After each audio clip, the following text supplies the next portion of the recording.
Many of the assault police cases are not talked about in the public domain. I'm at Cessnock Local Court to discuss an example. I found out about the case by listening from the public gallery. The defendant I will call Brian, it's not his real name. Brian is in his 40s. He is charged with 2 counts of assault police that occurred in September 2023. He is sentenced here in January 2024. To be honest, I was here at Cessnock following another case when Brian was sentenced while I waited, so I accidentally found out about the case. Brian appears on screen. He is in Prison Greens and is currently in custody in one of the New South Wales jails. Right from the beginning, this case has an uneasiness about it.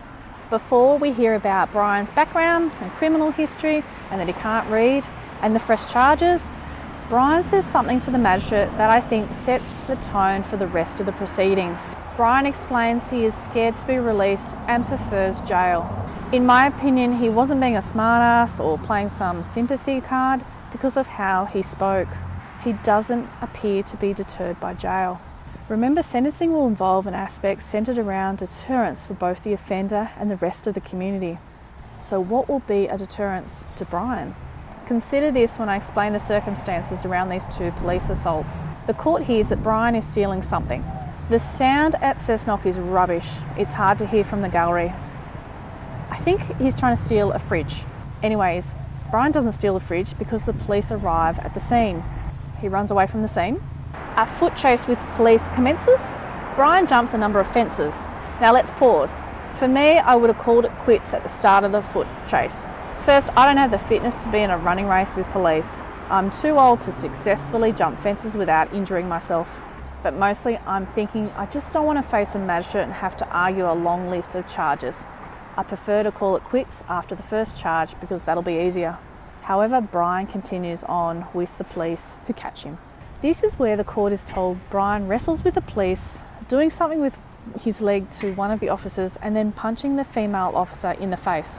What I'm highlighting is when someone isn't deterred by the penalties. Does that mean the number of charges becomes irrelevant, as does the type of offences? Brian pleads guilty to both counts of assault police, and there are other charges as well. The magistrate sentences Brian to more jail time. Honestly, I watched the magistrate and I wasn't sure if the legal proceedings had any impact. So this next bit doesn't come as a surprise. Afterwards, I searched the news for any information about the case. I'm looking to see if there is any public information. Is the case discussed in the public domain? But there's nothing. However, searching the news with Brian's real name does bring up a previous case.